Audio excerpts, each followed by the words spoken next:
الحمد لله رب العالمين والصلاة والسلام على رسول الله محمد.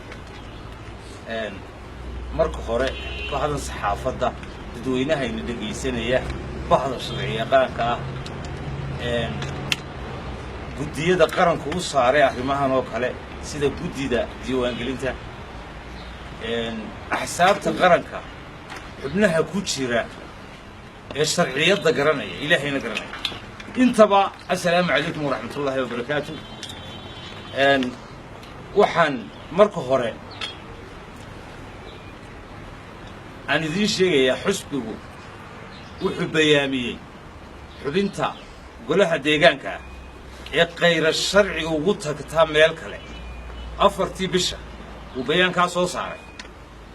wuxuu bayaamiyey xusbigu xubinta qayra sharci ugu tagtaa xusbiga kale ee tiraa waan kaga baxayaa xusbiga qayra sharci in tallaabada sharciga laga qaado ee waafaqsan iyadoo qodobada dastuurka ee axsaabta u yaalla xeer number 14 iyo xeer 21 jimiyada taas waa digniintii hore. maanta inta ka baxday ee bayaamisay ee xafladda ka qayb gashay kulmiye marka u horeysa waxaan leenahay nasiibsada kulmiye cid waa ka baxdeen sidaa u bayaamiseen baa uga baxdeen nasiibsada. mar labaadkana dalku wuxuu ku taagan yahay sharci xeer number 14 qodobkiisa 11 faqradda labaad ayaa sheegaysa in xildhibaanka golaha wakiilada golaha deegaanka xildhibaanka ka soo baxay xusbi inaanu ka bixi karin xusbi ilaa iyo 6 bilood ee u dambeeya mooyee xusbi ka bixi karin. imikana 4 sanadood baynu maray 6 months baa qaray sharci jabin toosa baa lagu dhaqay.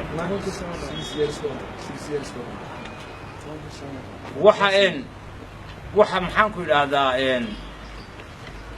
halkaa ka cad in ay sharciyaddii si toos uga tallaabsadeen. waxaa kaloo sharciyadda ka tallaabsaday xusbiga kulmiye sharciyadda noo taalla markuu jabiyo uu ku dhawaaqayay nayuucid xusbi shahaado haysta oo meel fadhiya oo la yidhaha nayuucid ma jirto. gudida diiwaangelintuna horey uga soo saartay go'aan qodobkaa ay ku dhawaaqeen ee nayuucid hadday gudida diiwaangelintu haysana waa baab gaara. haddaanay gudida diiwaangelintu hayn wax la yidhaha nayuucid waxaanu leenahay war saxaafadeed been xusbiga qabtaa xaq wuxuu leeyahay qodobka ID in lagu qaado qodobka 18 in lagu qaado buu xaq u leeyahay in ay ganaaxii 30 milyan ahaa la saaraa buu xaq u leeyahay. gudida diiwaangelintu taa hadday uga baqato waa xusbi xukuumiya waxaanu leenahay xusbi aad kula kici doontaan lama jiro taasna waa la biyaaminay. xildhibaanada dacwadooda oo sharciyeysan oo sifii sharciga ahayd martay ayaanu u gudbinaynaa cidda xaqa u leh. haddii tallaabada sharciga la waafajin waayo oo sharciga loo burburiyo sidaa waxaanu bayaaminaynaa xusbigana inuu ku tallaabsan doono go'aankaa la qaatay ee hay'adaha qaranku qaateen. midna waanu digaynaa guddi axsaabta qaranku ha isku qadanto laakiin cidda dhexdhexaadinta loo saaray ee guddi waxay u dhaxaysaa saddexda xusbi ciddii gaftana inay sharciga ku ilaalisay hadday ku ilaalin waayaan dee guddi noqon maayaan. xildhibaanada de xisbiga oo cid ka soo baxay inay xisbiga ka soo baxeen ka tagaan sharciga ma waafaqsana.